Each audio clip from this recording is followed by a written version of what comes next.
Donostia ospitaleko zainketa intentsiboetako zuzendaria da. Biba, Felix Zubia! Kaixo, Felix! Kaixo! Arratsaldeon! Baita, arratsaldeon. Zer moduz? Ondo, tezuek? Oso ondo. Felix! Arratsaldeon, mesarka bat. Ondo? Ondo. Lasai. Bai. Pozik, hemen zuekin izatea. Bai. Ja, espaldiko, eta zer moduz zaude? Mediku bati hori galdetzea apura ematen du, baina... Eza era da kaskarrean fijo. Kaskarrean fijo. Ondo. Eta gu zer moduz ikusten gaituzu, Felix? Osuek oso ondo. Bai, lehenbiziko begiratuan... Bai, oso ondo. Bueno, osasuntsu orduan, ez da? Ederki, Felix, eskerrik asko etortzeagatik osasunaz gain, gaur Osakidetzako beste ekimen bati buruz hitz egin nahi dugu zurekin, Osakidetzak itzultzaile neuronala jarri baitu martxan. Esango diguzu zertaz ari garen zehazki, Felix? Bai, hau Osakidetzaren 3. euskara planaren barruan doa. 3. plan honek dio euskerak lan hizkuntza ere izan behar duela, eta badaukagu arazo bat, eta da zoritxarrez Osakidetzan langile guztiek ez dutela euskaraz hitz egiten eta ez dutela euskaraz ulertzen. Eta hori lortu bitartean, behar dugu zerbait lan hizkuntza izan dadin eta euskararen erabilera edatu dadin. Eta horren honek egiten duena da itzultzaile neuronal egiten dituna da ezal molde osoak itzuli. Adibidez, badirelako esaldi osoak, ez? Bronkitis kronikoa, hau da, banak hartu beharrean, bikotea ezagutzen du eta osatzen du, ezan moldea osatzen dugula esango dugu. Duela urte desente hasi ginen honekin lanean, EHUko isataldearekin, Eluiarrekin batera, eta berrehun profesionaletik gora izan gara hor parte hartzen, eta garatua dago, eta orain fase pilotuan gabiltza edo. Donostialdeako esian ari gara probatuz, eta egiten duena da itzulpena. Berez bitara egin dezake itzulpena. Bai? Hau da, garatu denean, urte askoan zehar, egin duguna da bilakaerak idatzi edo gure testuak idatzi, itzultzaileari jarri, itzultzaileak zuzentzen zituen, eta guk berzuzendu egiten genituen. Eta horrela joan da, bera ere autoikasten edo garatzen. Hori da, hobetzen. Eta berez programak, hau da, bitara egiteko gaitasuna du. Egia da eguneroko erabileran batez ere bilatzen dena dela euskeraz idatzi, eta ondoren atzeko profesionalak espadaki euskeraz eta espadu ulertzen, gazteleraz itzulpena izan dezala.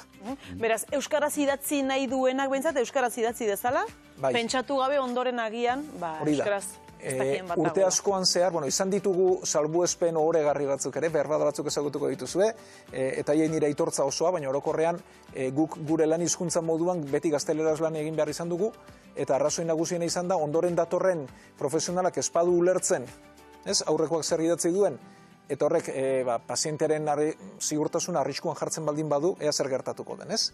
Hori gainditzeko tresna bat da. Egia da orain artean behintzat, Osakidetzan gazteleraz lan egin dugula, edo nire lagun batek dioen bezala, erdalduntzeko makina bat izan dela Osakidetzat horrek ez du behar, ez? Unibertsitatean prestatzen ditugu, formatzen ditugu profesionalak, baina Osakidetzan sartzen direnean eredu guztia gazteleraz dituzte, ikasle horiek ere eredua gazteleraz dituzte, eta horrek kalte bat sortzen du. Orduan, euskera lan hizkuntza moduan eta osasun gintzan, teorikoki garatu da, baditugu hiztegiak, baditugu unibertsitateko apunteak, baditugu, baina erabilera praktikoa ez, jerga esaten zaion ez da garatu. Eta hori garatzea komeni zaigu, eta hori da izango duen onura, ez? Onura asko ditu. Lehenik eta baina, eta barkatuko diozuen nire ziria sartzen baldin badut, baina bada gauza bat bereziki azerretzen hauena, ez? Eta da, pentsatzea, hizkuntzak ez duela zerikusirik osasun kalitatearen harremanarekin eta ziurtasunarekin. Eta badu. Badu eta hundia, hau da, euskera zaritzea ez da hizkuntza eskubide bat bakarrik. Noski hizkuntza eskubidea badela, baina bada pauso bat gehiago ere. Eta da kalitatezko arreta jasotzeko eskubidea, ziurtasunezko arreta bat jasotzeko eskubidea, eta gainera mundu guztian gertatzen da, ez? Kontzeptuak language barrier izena du, milaka artikulu daude horri buruz, ez? Orduan esaten dutenean zer nahi duzu mediku onala euskalduna, hori astakeri bada. Puntu askotatik, baina kontzeptualki ere bai. Helburuak noski behar duela profesional guztiek euskeraz jakitea eta ulertzea. Eta hori nahiko genuke, erabakiak ez daude gure esku bakarrik noski, hori nahiko genuke, baina horretara iriste garen bitartean lan hizkuntza sortu behar dugu, ez? Eta profesionalok ere nahi dugu euskeraz lan egin, eta baliabideak behar ditugu. Kritikak ere jaso ditugu, ez? Batzuk esaten dute. Bai, nik euskeraz jakin, eta zergatik behar du, ez dakienari zergatik errestuko diogu bizitza, ez? Ez aldago be ez dakitenek ikastea. Ziurrenik hor bukatu beharko dugu, baina bidea ez da erraxa, eta bitarte horretan, nik adibidez medikuntzako ikasle ditudanean, beraien eredu guztiak gazteleraz dituzte.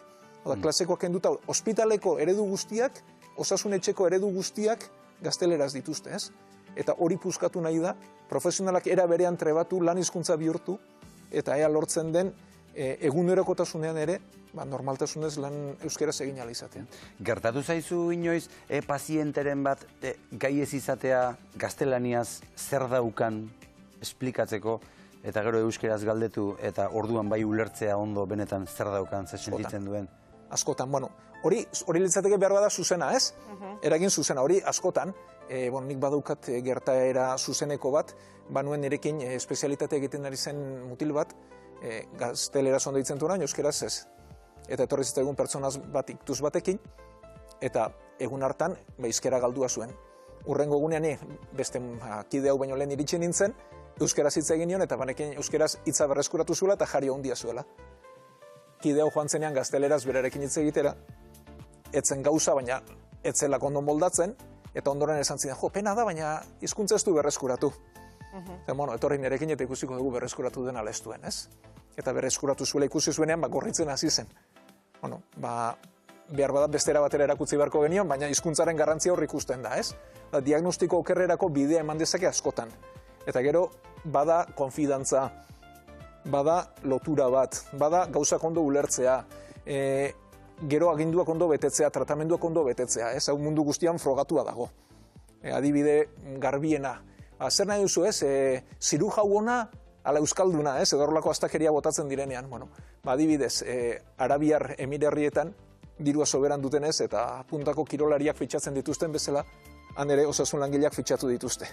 Baina konturatu dira arabieraz ez badute egiten, ez dagoela komunikaziorik eta osasun arreta ez dela ona. Ez dutela balio. Orduan, han ez, hemen ere ez, eta beste toki guztietan ere ez. Dena den, orain eman den aurrera pauso hau, zuen barne funtzionamendurako da bereziki, ez da? Bai. Gero datorren zerbitzua edo arreta, hori urrengo pauso balitzateke. Era berean joan behar duen zerbait da. Erabakiera esan dugu, ez dagoela gure esku, nahiago genuke pausoak azkarrago joango balira edo bere bidean joango balira, baina hortara iritsi beharko dugu. Hau lan hizkuntza egiteko da. Posible egingo du ziurrenik norbaiten nahi baldin badu bere dokumentu euskeraz hori ere izateko. Oraingoz alta txosten ia denak nik ezagutzen ditudanak gazteleraz egiten dira. Egia da. Norbaiten nahiko balu euskeraz izango du, berarentzat ere jasoko du, baina berez onura, jasoko luken onura, ez da zuzeneko izango, baina hori idatzita gelditzen dena, batez ere lan hizkuntzari begirako zerbait da. Bai, itzulbide du izena itzultzaile neuronalak, ez da, ez dugu, uste dut ez dugula esan. Gainera, honek bermatzen du, batetik, medikuak edo osasungintzako langileak, berak daukan, denok daukazuen euskeraz idazteko edo zuek euskeraz lan egiteko daukazuen eskubidea, eta beste aldetik, pazienteak ere, hori guztia euskeraz jasotzeko duen eskubidea. Bi aldetako, bi norabidetako erraminta badau. Hori da, eta bitarte horretan hori lortzen dugun bitartean, ez? Hau da, helburua zein da, profesional guztiek gaitasuna izate euskeraz ulertzeko eta lan egiteko. Baina oraingoz hori lortzea, helburu hori izanik ere ez dagoenez bere alakoan, bitarteko abentza beharko ditugu. Hala ere, Felix, ez da erresa ohiturak aldatzea? Eta zuk zeuk ere, edo zure lantaldeak, edo dena delakoak, erderaz asko idatzi duzue, eta orain euskerara pasatzea? Horretan ere trebatu egin beharko dugu, ikasi egin beharko dugu, glosategiak lortu beharko ditugu, baina eskola honen azkenean, klase orduaz gain, norberak ikustea eta irakurtzea da, ez? Lanbide guztietan daude jergak, eta medikuntzan ere bai, eta badira esaldi eginak, eta esaldi egin horiek beti gazteleraz irakurri badituzu, kosta egingo zaizu. Berria iristen behin eta berriz irakurtzen duzunean gauza bat, hizkuntza batean, hori buruan hiltzatzen zaizu, ez? Hori lortu nahi dugu, baina euskeraz. Esan duzu, proba pilotu bat egiten ari zaretela momentu honetan, zer moduz funtzionatzen du? Nola doa? Orokorrean oso ondo, laburdurekin du akatzen bat edo, hori konpondu nahi dugu. Hau da, ez ditu laburdura guztiak ondo atzematen, baina hortan gabiltza, eta gainontzen bestela, urteak dira gabiltzala horretan, asko hobetu da, eta eskerrak hemendik Ixataldekoi eta Elbiarrekoi ere, lan teknikoa bereiek egin dute, eta badabil, eta ea modu, laster redatzeko moduan den. Hemen pentsatzen dute, datozen gazte hauek arrotuko dutela pixkanaka, Hala nahi dugu, gu ere ja telak galtzen ari gara burualdean, eta berrien premia badaukagu, eta ea horiek ere, alerenik dei bat egiteko aprobetxatu nahiko nuke, herritar guztiei, Euskal Autonomia Erkidegoan behintzat, bada aukera osasun arreta zein hizkuntzan jaso nahi dugun erregistratzeko eta esateko. Askok behar bada egina izango dute, baina badago eskubidea, eta horrek laguntzen digu. Hau da, guk pertsona baten historia klinikora sartzen garenean, ordenagailuan azaltzen zaigu, arreta euskeraz eskatu duen, ala ez duen eskatu. Askok eskatu dute eta eskerrik asko, baina gehiago baldin badude, eskatu dezatela favorez. Batzuetan zaila da, ez da, behar bada ez daude zerbitzu guztiak, gero ondoko herrira joan behar izaten dugu, horre badago zer konpondua. Bai, baina gutxienez erregistroa egina baldin badago, eta baldin badakigu zein den ehunekoa eta zenbat jendek nahi duen, ez? Horrek ere indarra ematen du eskatzeko eta laguntzen. Presio egiten, ez da? Hori da. Ekimen hau noiz izango da martxan Osakidetzako sare guztietan? Erabaki ez dago gure esku, guk doitzen ari gara eta esan digutenez urtearen amaierarako nahi dute, baina, Bizkor orduan? Bai, garatua dago, egina dago, azken zertzela da, edo azken fintzeko pausua falta zaizkigu, baina erabakia gu baino gorako pertsone dute. Hizkuntza kontu ez gain erronka gehiago ere baditu Osakidetzak, ez da zeintu dira momentu honetan premizkoenak, Felix?